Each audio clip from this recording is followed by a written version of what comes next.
সিনেমার শুরুর দৃশ্যে আমরা দেখতে পাই যে একটি লোক একটি ডিমের কুসুমের ভেতর সবুজ রঙের কোনো তরল ইনজেক্ট করছিল, যা কিছুক্ষণের মধ্যেই সেই ডিমের কুসুমটিকে একটি থেকে দুটিতে বানিয়ে দেয়। আসলে এটি কিভাবে হলো তা আমরা পরবর্তীতে জানতে পারবো। দৃশ্য পরিবর্তন হয়ে আমাদের দেখানো হয় যে কিছু লোক এলিজাবেথ স্পার্কল নামের একটি তারকা চিহ্ন বানাচ্ছে। আসলে এলিজাবেথ অত্যন্ত সুন্দরী মডেল এবং একই সাথে একটি শো এর হোস্টও ছিলেন। এই তারকাটি বানানোর পর বেশ কিছু বছর ধরে মানুষ এখানে এসে তারকার ছবি তুলতো, কিন্তু তারপর ধীরে ধীরে মানুষের এই তারকার উপর থেকে মনোযোগ কমতে শুরু করলো এবং তারকাটি ভেঙে গেল, আর কেউ এটিকে দ্বিতীয়বার মেরামতো করেনি, যা দেখে পরিষ্কার বোঝা যাচ্ছিল যে মানুষের ভেতর থেকে এলিজাবেথ স্পার্কলের প্রতি আগ্রহ শেষ হয়ে যাচ্ছিল। আমাদের এখন মডেল এলিজাবেথ স্পার্কলকে দেখানো হয়, যার আজ 50তম জন্মদিন। তিনি বৃদ্ধ হয়ে গেছেন, কিন্তু এখনো তিনি এই শোটি হোস্ট করছেন। নিজের শো এর শুটিং এর পর এলিজাবেথ ওয়াশরুমে গেলেন। তখন তিনি জানতে পারলেন যে মেয়েদের ওয়াশরুমটি কোনো কারণে বন্ধ হয়ে পড়েছিল।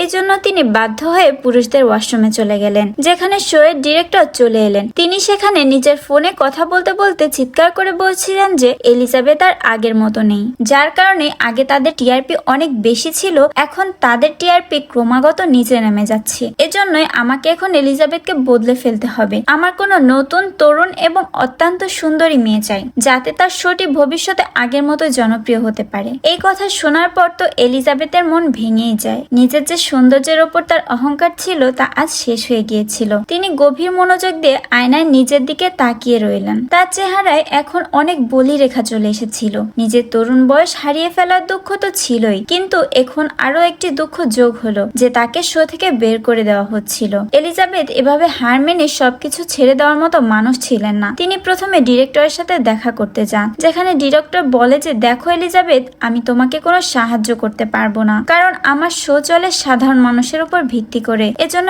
আমি মানুষের সাথে প্রতারণা করতে চাই না। আমি মানুষকে সেটাই দিতে চাই যা তারা চায়, অর্থাৎ সৌন্দর্য।